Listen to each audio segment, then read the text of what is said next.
Hello students and welcome to Abhimanyu Vadan classes. Today we are going to start our poem number 1. The name of the poem is My Mother at 66. This poem is written by Kamla Das. Here the Kamla Das portrait is given. Just you let me enlarge. You can see it properly. This is Kamla Das. Okay. So we are going to start our poem.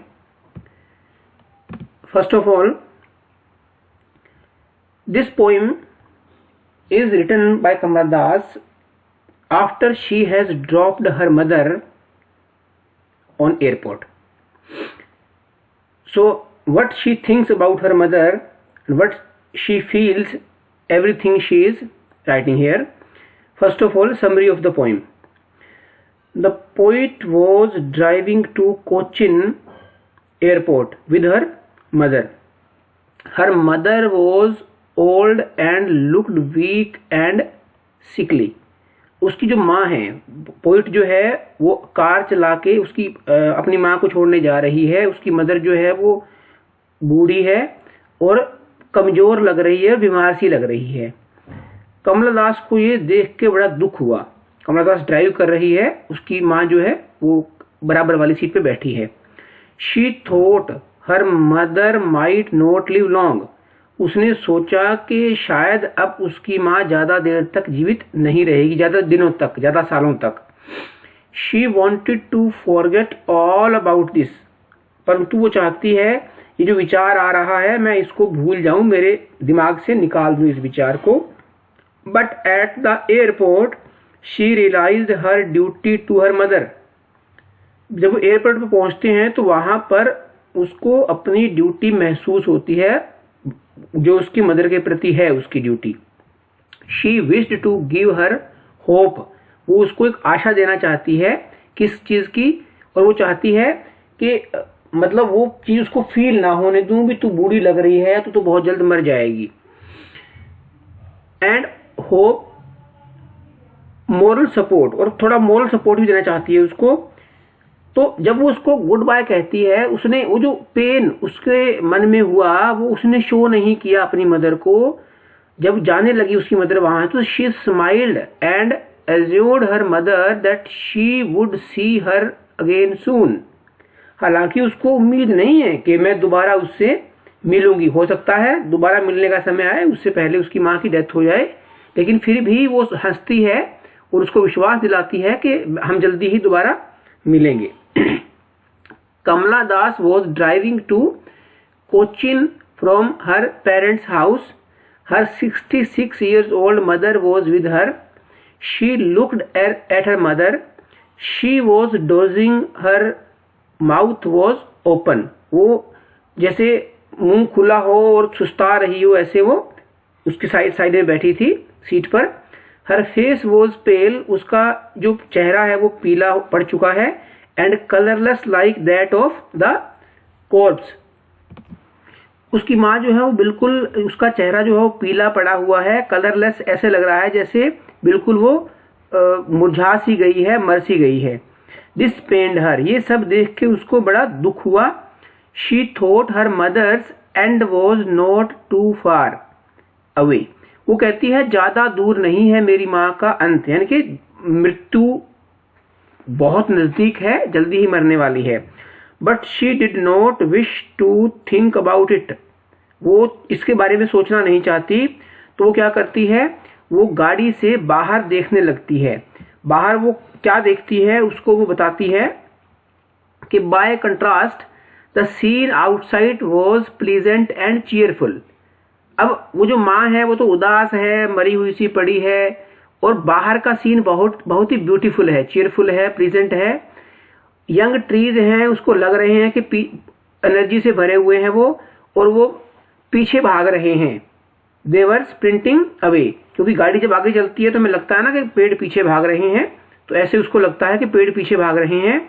और जो छोटे छोटे खुश बच्चों को घरों से बाहर निकलते हुए देखती है, और वो बहुत बच्चे उछल कूद कर रहे हैं, बहुत ही खुश हैं. दे वर रनिंग एंड स्कीपिंग. वो रस्सी कूद रहे हैं और वो भाग रहे हैं. अब अब यहाँ पे पोइट अगर आप देखें तो दो चीज उसने बताई है कि एक साइड तो बिल्कुल एक मतलब बूढ़ा व्यक्ति उसके पास बैठा हुआ है, दूसरे साइड जो है वो बिल्कुल यंग चिल्ड्रन है बाहर जो खेल रहे हैं, और उसकी एज जो है राइटर की पोइट की जो एज है वो दोनों के बीच की है। When she reached the airport and the security check was over.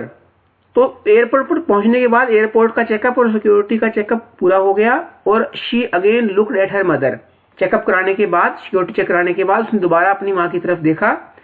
Her mother looked sickly and wan. तो यहाँ पे जो पॉइंट है वो कहती है कि उसका जो चेहरा है वो जैसे उसकी ऐसा लग रहा है चेहरा कि बिल्कुल पीला पड़ गया है। वहां जो पीला पड़ने का उसने जिक्र किया है, उसके लिए उसने कहा है कि उसका चेहरा जो है वो मुरझाया हुआ सा पीला है। यहाँ वो कह रही है कि उसका चेहरा जो है बिल्कुल डल और बीमार जैसा सा लग रहा है। Again the fear of separation seized her.